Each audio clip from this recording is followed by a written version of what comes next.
일단 몇 가지를 좀 점검을 좀 하고 갈 테니까 칠판을 좀 보세요. 이번 주 문제풀이가 시작이잖아요. 그래서 제가 문제풀이 계속 하면서 느끼는 게 뭐냐면, 문제풀이 하면 사실 좀, 우리 시험은 주관식이에요? 객관식이에요? 객관식이잖아요. 그러니까 문제를 풀면 이렇게 맞추는 게 많아지고 이제 마음이 즐거워서 나가야 되는데, 4시간 수업 다 마치고 사람들이 가는 표정이 다 고개를 다 숙이고 나가는 거예요. 그래서 제가 몇 분을 또 불렀어요. 왜 그러냐? 알면서도 물어봤어요. 알면서도.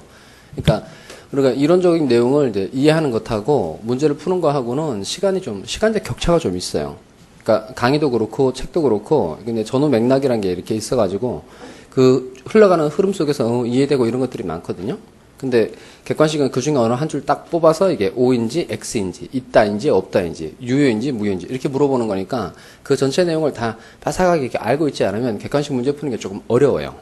그러니까 처음에는 한 2주 정도는 아마 좀 문제 푸는데 좀 힘들거나 그런 타임이 생겨요. 그래서 처음에는 오늘은 되게 천천히 나갈 거거든요. 전에 했던 내용도 이제 복습도 좀 하고.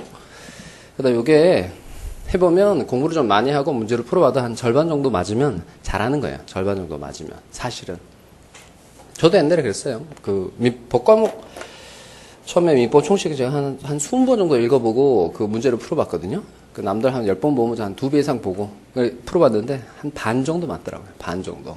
객관식 문제 풀면서 이제 이 이론 내용을 다시, 이 문제에 맞게 새롭게 이해하고 한 줄 한 줄 다시 곱씹어보고, 이게 이런 뜻이었구나. 여기가 틀렸구나. 이런 걸 이제 알아내게 되는 거죠. 그다음 요 지문 중에 가장 중요한 키워드들이 있어요. 그 지문이 맞는지 틀린지 알게 해주는 단서가 반드시 나와요. 그러니까 객관식 문제 풀이할 때는 그것들을 이제 찾아내는 훈련이에요. 첫 시간에 이제 요걸 배웠어요. 권리의 변동, 요걸 배웠네요. 오랜만에 변동 한번 해봅시다. 변동은 이제 크게 세 가지로 나눌 수 있죠. 세 가지로 나누면 어떻게 나누죠? 발생, 그 다음 변경, 소멸 이렇게 나눠지고, 그 다음 발생은 또 2가지로 나누죠. 뭐와 뭐로 나눠요? 이건 여러분들이 제일 잘하는 건데, 여기는 뭐 막힘없이 나오는 거잖아요. 원시 취득하고 승계 취득. 승계 취득은 또 2가지로 나누면 뭐와 뭐로 나눈다.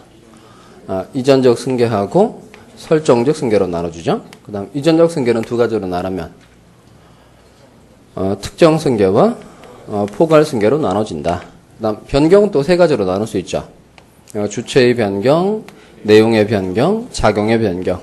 그 다음 내용의 변경은 2가지로 나누면 질적 변경, 양적 변경 이렇게 나눠주고, 그 다음 소멸도 다시 2가지로 나눌 수 있죠. 권리 자체가 완전히 없어지는 절대적 소멸, 앞사람의 권리는 없어지고 뒷사람에게 권리가 넘어가는 거, 그리고 상대적 소멸. 그 다음 이 분류 중에 내용이 똑같은 게 3가지 있어요. 내용 똑같은 거 3가지는 뭐다?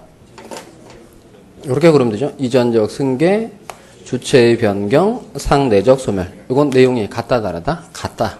그 다음 이쪽에 설정적 승계는 질적 변경이에요? 양적 변경이에요? 이렇게 되죠. 늘었다 줄었다 하는 거니까 어디에 해당한다? 양적 변경.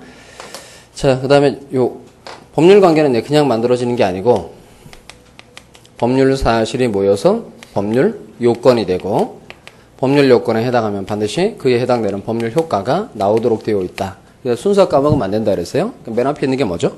법률 사실, 그 다음에 법률 요건, 그 다음 법률 효과. 그 다음 요 법률 요건을 크게 2가지로 나누면 뭐와 뭐로 나눈다?